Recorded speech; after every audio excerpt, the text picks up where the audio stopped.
Дала махаббаты. Екінші бөлім. Махаббат пен бизнестің тоғысуы. Ербол Айнаға жаңа жібек жолы жобасы туралы егжей-тегжейлі айтып, оған ұсыныс жасады. Ол Айнаның өзінің көрме залы үшін қазақ мәдениетінің байлығын көрсететін ерекше кілемдер тоқып беруін қалады. Бұл Айна үшін үлкен мүмкіндік болғанымен, ол екі-үшті күйде болды. Мырза, менің кілемдерімнің барлығы қолдан тоқылған. Әрқайсысы көп уақытты қажет етеді. Сіздің жобаңыз өте ауқымды. Сондықтан мен жалғыз өзім үлгере алмай қалам ба деп қорқамын, деді Айна шынын айтып. Ербол күлімсіреп көзінде от ойнады. Айна, маған керек нәрсе осы ерекшелік. Мен сіздің шеберлігіңізге сенемін, және сіз жалғыз істемейсіз. Мен сізге команда беремін. Сіз тек дизайн мен басшылыққа жауапты боласыз. Ең бастысы, бұл жай бизнес емес. Бұл қазақ халқының дәстүрлі өнерін бүкіл әлемге көрсетуге мүмкіндік. Ерболдың сөздері Айнаның жүрегіне жетті.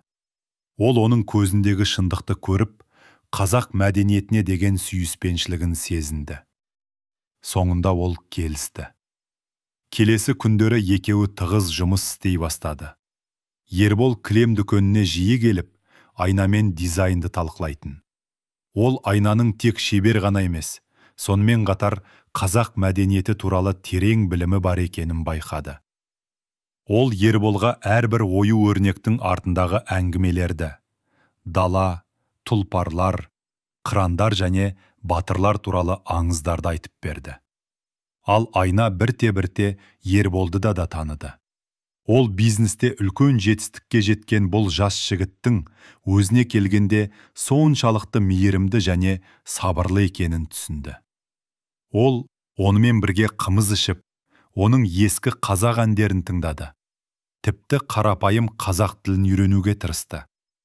Олардың қарым-қатынасы тез дамып, іскерлік серіктестен ғашықтарға айналды. Бір тыныш түнде Ербол кілем дүкенінде Айнаға сезімін білдірді. Ол әсем сөздерді қолданбады.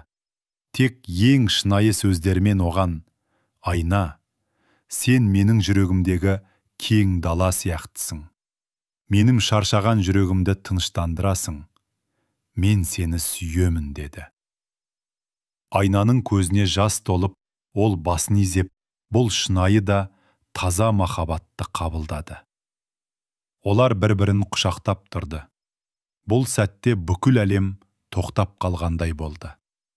Алайда осы тәтті сәттердің артында үлкен көлеңке жасырынып тұрды.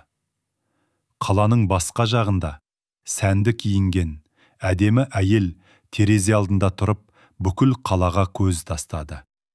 Ол Ерболдың іскерлік серіктесі Айсұлу еді. Оның телефонының экранында Ербол мен Айнаның көшеде бір-бірін құшақтап тұрған суреті тұрды. Оның көзі ашу мен қызғанышқа толы болды. Ал ернінде суық күлкі ойнады. Ербол, сен менен қашып құтыламын деп ойлайсың ба? Сенің жүрегің оған тиесілі болуы мүмкін, бірақ сенің өзің маған тиесілі болуым керек, деді ол өзіне өзі. Дауысында қауіпті суықтық естілді. Осылайша махаббат пен сатқындық, өтірік пен шындық туралы күрделі әңгіме басталды. Коугу